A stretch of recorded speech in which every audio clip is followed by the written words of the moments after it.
We, of course, have spoken plenty about The Voice this week. The referendum announced, it's October 14. We've seen campaigning as well today, in particular from the Yes side. Anthony Albanese alongside Bridget Archer, a Liberal MP in Tasmania, which will be a crucial state. Joining me now is one of her colleagues, Shadow Government Services Minister Paul Fletcher. Thanks for your time. Just clarifying, will you be actively campaigning against the Indigenous voice to Parliament? Well, Tom, I support the Liberal Party's position, which is, of course, we're recommending that people vote no. So that's the position I'll be taking, as you would expect me to do as a Liberal Party member and frontbencher. That's the position, but what about actively campaigning? You out there trying to convince people, wearing a T-shirt maybe, or is it a quieter approach? Look, I'll be working to advance the Liberal Party's position on this issue as on the whole range of issues that we deal with. Of course, my portfolio responsibilities, including the digital economy. So one of the things that I'll certainly be joining my colleagues in the fight against is these terrible changes that Tony Burke is trying to make, the man who described the gig economy as a cancer. I mean, the arrogance of that, when you look at the choices that millions of Australians have made to use services over platforms like Airtasker or Airbnb or specialist disability services like Mabel, a disability support platform. All of these are under threat because of this extraordinary attack on the digital economy and on digital platforms. They've been very popular for Australians as consumers, but also many Australians value the flexibility to provide their services over those platforms. So look, there's plenty going on, and of course cost of living is a huge priority. So on all these issues, including The Voice, I'll be putting forward the Liberal Party's position. All right, a relatively neat pivot there. So it does leave me to sort of wonder though, is your point here there are a lot of other issues going on? You share the belief of your party, albeit this is not going to be something that's going to be front and centre for you for the next few weeks. That is the referendum? Look, ultimately what we're about in the Liberal Party is responding to the needs and preferences of the Australian people. Now, the number one issue that I detect amongst my constituents is cost of living. This is a very potent issue right across our nation. We've seen 11 increases in interest rates under this government from a Prime Minister who promised that mortgages would be cheaper under him. They promised that there would be lower energy prices, $275 price cut. But of course, all my constituents have seen is increases in energy prices, as people around Australia have seen. So these are the issues that are top of mind for the Australian people. When I speak to my constituents, I certainly don't detect amongst many of them that the voice is a top of mind issue. People are concerned about cost of living and the impact on their lives, and these are the responsibilities of a government to address the priorities of the Australian people. And of course, the job of a government, you've got to deal with a lot of issues on a lot of fronts. Government's complicated, but that's the task. You do. It seems that the PM will be dealing with a few other issues at the same time. I don't think it's going to be wall-to-wall voice stuff. You mentioned the IR changes or alluded to them before around the digital economy. What do you make of the broad view of the government that so-called gig workers, and let's talk about a specific occupation, it's a bit easier, so someone that's driving for Uber, they can earn very low salaries per hour, and that can be something that isn't just a once-off, it can happen quite regularly. Do you think it's fair enough to enact some changes around this? Consumers might pay a little bit more, but someone, as a result, can actually earn a living. Is that a fair enough principle to be guided by?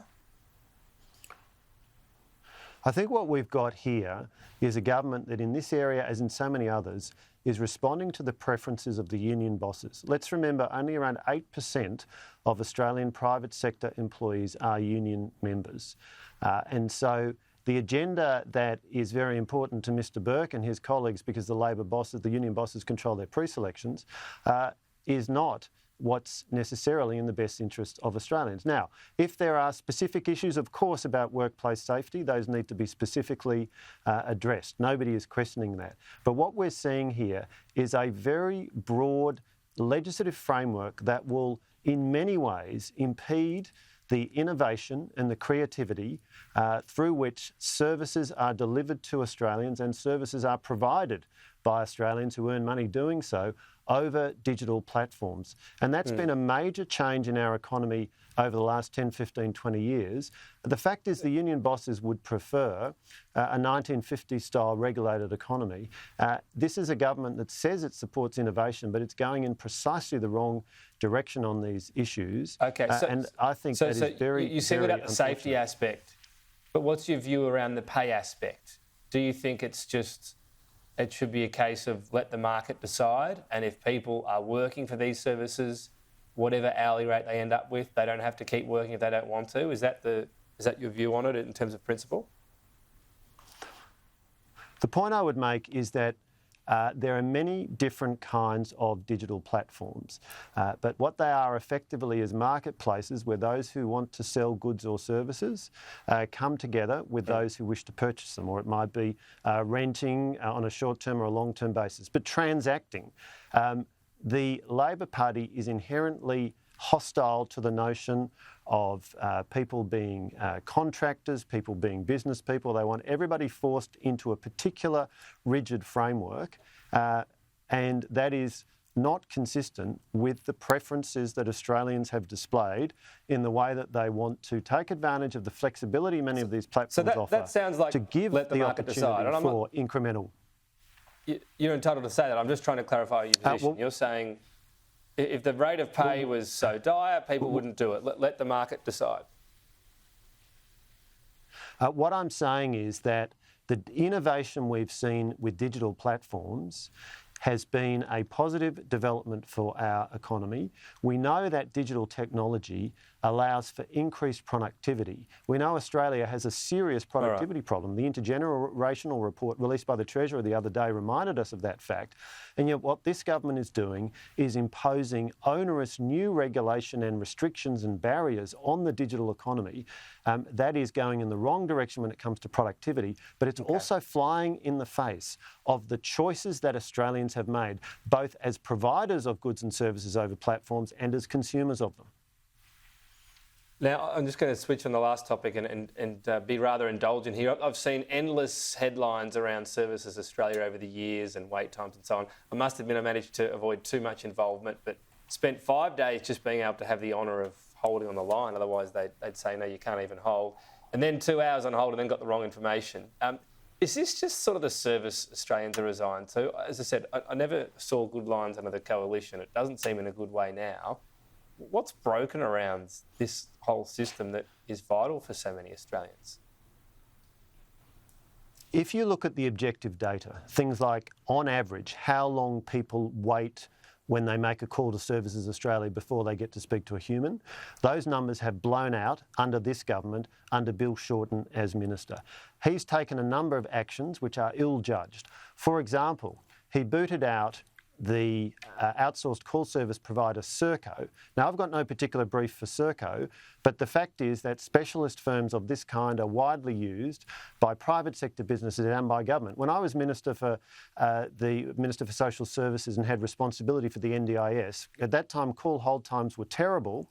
The board of the National Disability Insurance Agency made the decision to bring in Serco, and call hold times improved materially.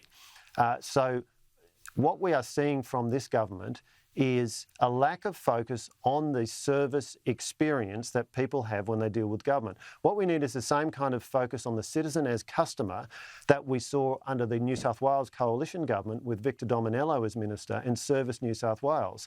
And you saw things like the complete revamping of the front of house premises, but also improved digital channels, improved call centre experience. That's what we need to see. We need to see a focus on a better customer service experience. It's going in totally the wrong direction under Bill Shorten, who's more interested in just scoring political points, frankly, than in the customer service experience of citizens. Out of time, we might delve into it again. It strikes me it needs modernising. The only way to get in touch with him is public tweets, not even such things, as live chat you can usually do. Anyway, that's enough about my life. Paul Fletcher, thank you for your time. We'll talk soon.